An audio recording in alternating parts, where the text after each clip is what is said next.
ഇന്ന് നമുക്ക് നട്ട്സ് എങ്ങനെ റോസ്റ്റ് ചെയ്യാമെന്ന് നോക്കാം. അതിനായിട്ട് ആവശ്യമായ നട്ട്സ് എടുക്കുക. അതിൽ അല്പം മഞ്ഞൾപ്പൊടിയും പാകത്തിന് ഉപ്പും കുറച്ച് വെള്ളവും ചേർത്ത് നല്ലതുപോലെ ഒന്ന് ഇളക്കി ഉപ്പും മഞ്ഞൾപ്പൊടിയും നട്ട്സിൽ പിടിക്കുന്നതിനായിട്ട് ഒരു അരമണിക്കൂർ നേരം ഇതിനെ മൂടി വയ്ക്കുക. അതിനുശേഷം ഇതിനാവശ്യമായ ചുമന്നുള്ളിയും വെളുത്തുള്ളിയും ക്ലീൻ ചെയ്തെടുക്കുക. ഈ ക്ലീൻ ചെയ്തെടുത്ത ചുമന്നുള്ളി നല്ലതുപോലെ ചതച്ചെടുക്കുക.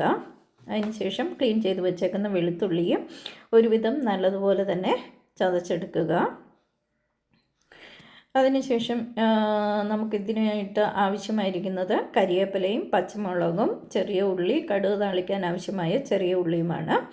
ഇത് അതിൻ്റേതായ അളവിൽ പച്ചമുളക് കീറിയിട്ടും ചെറിയ ഉള്ളി ചെറുതായിട്ട് കനം കുറഞ്ഞരിഞ്ഞ് എടുക്കുക. അതിനുശേഷം നമുക്ക് എരിവിനായിട്ട് ഞാനിവിടെ ചേർത്ത് കൊടുക്കുന്നത് കാശ്മീരി ചില്ലിയാണ്. കാശ്മീരി ചില്ലി എങ്കിൽ അധികം എരിവും വരത്തില്ല, പാകത്തിന് എരിവ് മാത്രം ആയിക്കുള്ളൂ. അതിന് വേണ്ടിയിട്ട് കാശ്മീരി ചില്ലി മിക്സിയുടെ ബൗളിൽ വൈപ്പറടിച്ച് ചതച്ചെടുക്കുക.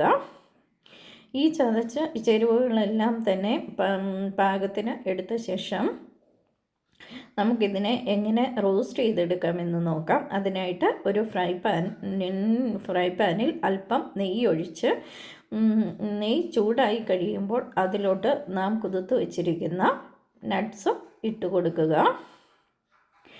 ഒരു മീഡിയം ഫ്ലെയിമിൽ വേണം നട്ട്സ് നമുക്ക് വറുത്ത് കോരിയെടുക്കാൻ. കാരണം ഇത് ഒരുവിധം നല്ലതുപോലെ ബ്രൗണിഷ് കളർ ആകുന്നിടം വരെ നമുക്ക് വറുത്ത് എടുക്കേണ്ടതാണ്. ഇതിൽ ജലാംശം മാറുന്നതിന് വേണ്ടിയിട്ടാണ്.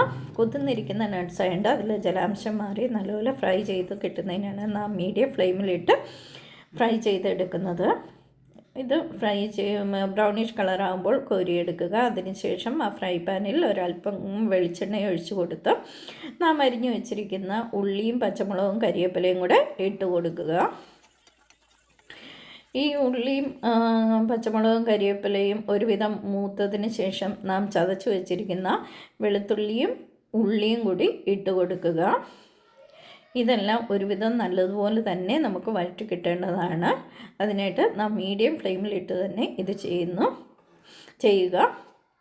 മീഡിയം ഫ്ലെയിമിലിട്ട് ഇത് ഒരുവിധം ബ്രൗണിഷ് കളറായി ഇതെല്ലാം ഒരുവിധം ബ്രൗണിഷ് കളറായി വന്നതിന് ശേഷം നാം ചതച്ച് വെച്ചിരിക്കുന്ന വത്തൽമുളക് അതിലോട്ട് ചേർത്ത് കൊടുക്കുക. ഒരല്പം മഞ്ഞൾപ്പൊടിയും കൂടി ചേർത്ത് കൊടുക്കുക. അതിനുശേഷം നാം വറുത്ത് വെച്ചിരിക്കുന്ന ഇത് ഒരു സിമ്മലിട്ട് വേണം മുളക് പൊടി ചേർത്ത് കൊടുക്കാൻ, ചതച്ച മുളക് ചേർത്ത് കൊടുക്കാനായിട്ട്. അതിനുശേഷം നാം വറുത്ത് വെച്ചിരിക്കുന്ന നട്ട്സ് അതിലോട്ട് ഇട്ട് കൊടുക്കുക. തീർത്തും ഏറ്റവും ലോ ഫ്ലെയിമിൽ വേണം ഇതെല്ലാം ചെയ്യാൻ. എന്നിട്ട് ഇതെല്ലാം കൂടെ നല്ലതുപോലെ ഒന്ന് മിക്സ് ആകുന്നതിന് വേണ്ടിയിട്ട് നാം ഇത് സിമ്മിലിട്ട് ഒരല്പം നേരം അടച്ചു വയ്ക്കുക.